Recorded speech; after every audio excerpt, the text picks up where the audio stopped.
de Puebla, à 140 km au sud-est de la capitale, 3 bandes vidéo ont été tournées au cours de l'éclipse. Chacune possède ses propres caractéristiques. Dans cet extrait tourné par Rafael González, on aperçoit un vaisseau quittant l'écran à droite du Soleil pendant l'éclipse.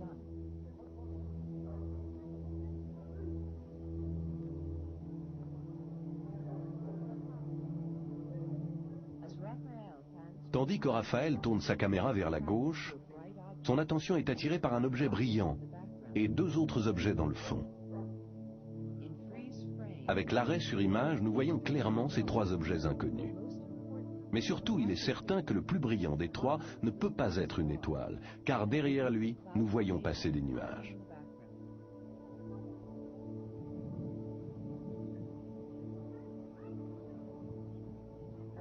Pendant les applaudissements de la foule, le docteur Quatley tourne le 2e extrait de sa bande vidéo dans le ciel de Puebla. Encore une fois, les objets brillants semblent se situer devant le fond nuageux.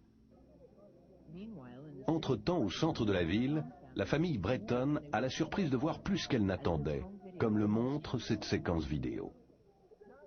Ce disque argenté fut enregistré à 13h22, à 140 km environ du lieu où M. Harreguin a pris au même moment des images semblables.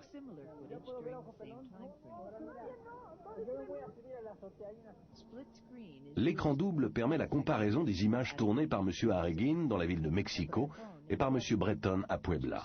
Les 2 engins sont de même dimension et de même forme.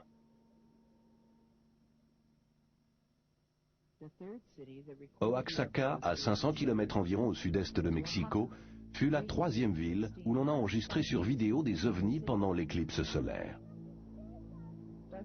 Le docteur Irv Trujillo tourne cette séquence 1 minute avant l'éclipse totale. Les défauts de la vidéo proviennent de la bande originale. Il est 13h30 et le soleil est en pleine éclipse.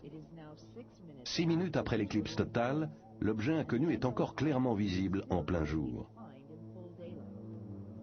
L'horloge du caméscope indique que l'objet est resté immobile au-dessus de Oaxaca pendant au moins 8 minutes.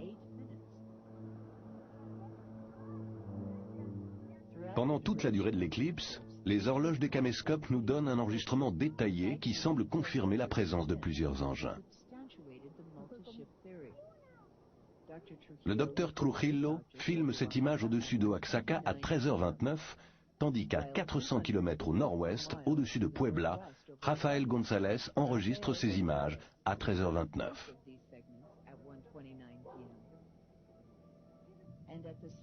Au même moment, David Amililla prend ces images au-dessus de la ville de Mexico. Les horloges des caméscopes enregistrent également l'observation la plus longue. Eric Aguilar, 16 ans, enregistre une observation de 21 minutes depuis le toit de la maison familiale à Mexico. Au début, l'horloge indique 13h04.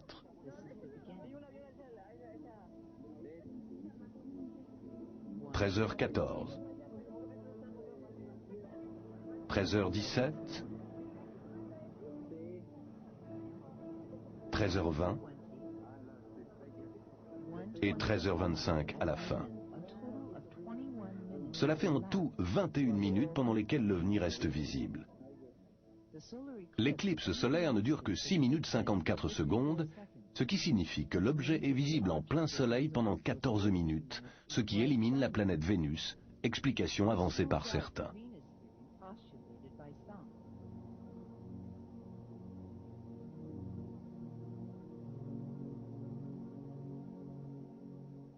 Pour chercher à comprendre, nous avons soumis la séquence Harreguin aux analyses d'un laboratoire spécialisé.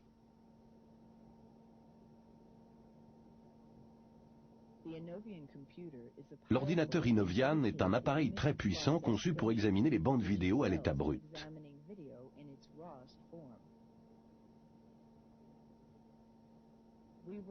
Nous avons évité d'examiner les images agrandies numériquement dans les studios de Televisa pour éliminer toute possibilité d'artefacts électroniques.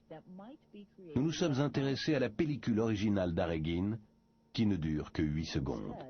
We focused our attention on the original segment of the Harreguin footage, which was only 8 seconds in length.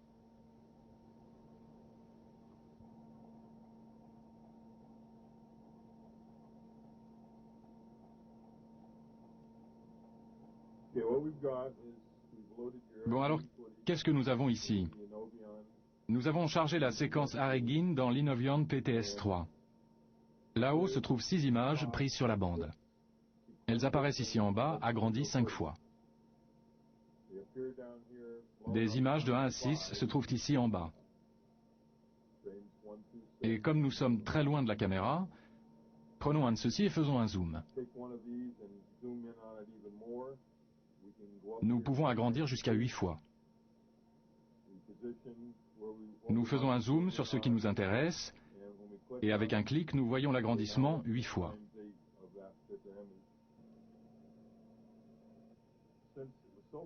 Il n'y a que 4 lignes de balayage qui rencontrent le capteur image de la caméra. Ces 4 lignes ici.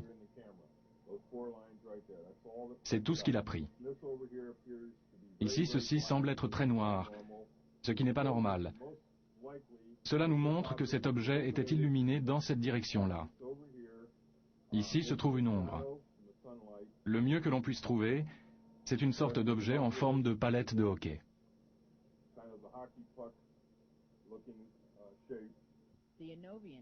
Ainsi, l'examen de ces images sur Inovian élimine la thèse de Vénus. L'objet enregistré sur la bande est allongé, ressemblant un peu à une palette de hockey. Il n'est pas sphérique.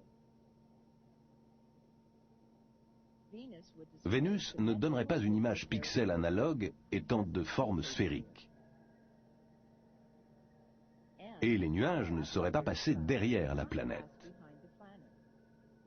Ici, il est clair que les nuages passent derrière cet ovni. Et celui-ci, et celui-là, le tout filmé pendant la grande éclipse du Soleil. Pendant des mois, sur les ondes mexicaines, on ne parle plus que des ovnis. Le débat est animé. Des joutes intellectuelles se déroulent au cours des programmes de télévision et de radio de grande écoute. Pour certains, l'ère de la conscience et des lumières est arrivée, alors que les détracteurs professionnels prétendent que ces apparitions mystérieuses ne sont que de simples objets de forme un peu anormale. Tandis que se déroule le débat sur l'existence des extraterrestres, un nouveau témoin se présente. Un prêtre catholique, le père Manuel Ferrer, qui prend ces images vidéo au cours de l'éclipse du Soleil. Je pense qu'il y a de nombreuses possibilités. Je suis sorti pour photographier cet arbre contre la lumière. Et puis je vois cette lumière apparaître au-dessus de la montagne, là-bas. Ce n'est pas une lumière ordinaire. Elle est très bleue et très intense. Je n'ai jamais eu peur de ce genre de choses, bien au contraire. Ce que j'ai pu observer était merveilleux. Un jour, un philosophe a dit « Si Dieu se trouve en dehors de la vérité, je resterai du côté de la vérité. » Je pense donc qu'il n'y a aucune contradiction. À 160 km au sud, sur le plateau désertique proche de la ville d'Atlixco, on voit et on filme assez régulièrement des ovnis.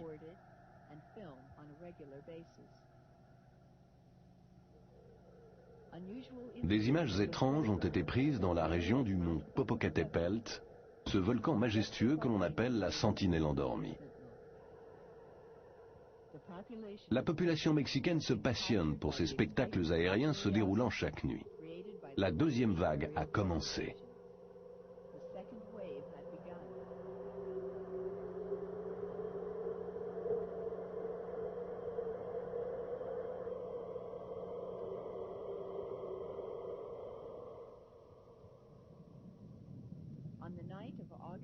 La nuit du 1er août 1991, un dentiste d'Atlixco peut suivre un objet illuminé se déplacer silencieusement au-dessus de la ville. Après agrandissement, la séquence montre ce qui semble être une formation.